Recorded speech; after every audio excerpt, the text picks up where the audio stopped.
Nick, Saturday night, Bell Center, you've got Costa Philippou, very tough guy out of the Matt Serra Ray Longo team out of Long Island. Very, very tough test here, and you're coming off that performance against Court McGee that we saw back in Calgary. Getting to fight here in Canada still, but not quite Calgary, I guess. Yeah, well, I'm always happy to fight in Canada. I prefer to fight here if I possibly can. You know, the fans, they seem to like me, so we'll just stick with that.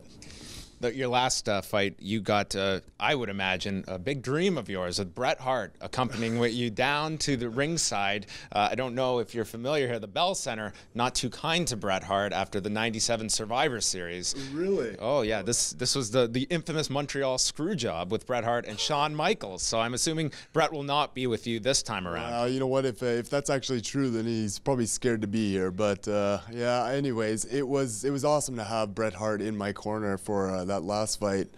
I remember watching him as a kid growing up. To have him supporting me in my fight, that I never would have been able to, I guess, write that kind of a thing. I didn't imagine that would ever pop up, but it did, and I was happy to have him with me. No, very, very cool scenario. Yeah, I think with Bret Hart coming out there in Calgary, no less.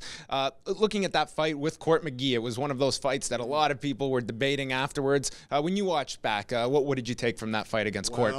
When I look back at my fight with Court, I would say, yeah, it was a very, very close fight. I won the first 2 rounds, not by much, and then round 3, I absolutely lost. So I mean, yeah, it was pretty obvious. It was a close fight. It probably could have gone either way, and they gave it to me. So, but that's how it is. You're not.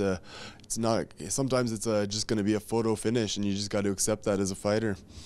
Costa, obviously, a very, very tough stand-up fighter. How does he compare to Court, and do you take anything from one fight to the next? Well, you know what? They're both tough fighters in different ways. So, I don't know.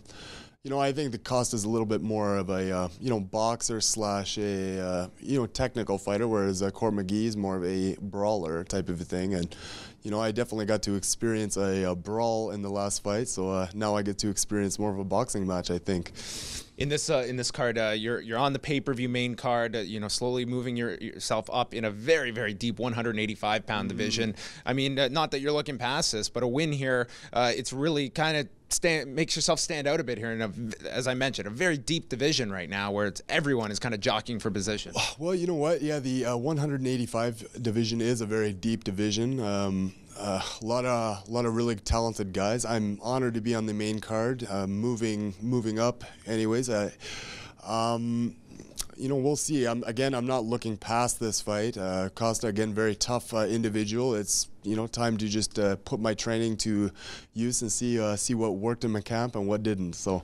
Were there any issues with any local coffee establishments in the lead up to this fight, or was this a drama-free training camp? No, I had a drama-free fighting camp. I did not have to, make any citizens arrest. Thank God. I mean, I think I'm going to put the Vigilante days behind me if I cannot all possibly do it, right? But you have to look at the positives here. I mean, here you are this hero coming out of this story, and I think a lot of people that maybe don't cover mixed martial arts focused on this story, and I think Nick Ring became a name to people that maybe don't follow the sport. I thought it was a great story here, just unfortunate the circumstances. Well, I'm happy those guys got arrested. Like that's honestly, that's all it was for me. And yeah, it turned into a great story. I could not have planned anything like that. It was so so random. Yeah. And I mean, it just sometimes you just see something bad that you don't think should continue. And I mean, I was in a position to do something about it, and I did. So I'm happy. No regrets there. I'm glad justice got served at least, and move on to the next thing. But I'm definitely not going to try to make a habit of that. But, I mean, sometimes you're in a position to help where nobody else is. And, you got to take the responsibility and do something. So any criminals at Starbucks in Montreal, be warned, Nick Ring has officially landed in town, and he's got a big date with Costa Philippou Saturday night. Thank you very much, Nick. Yeah, thank you very much.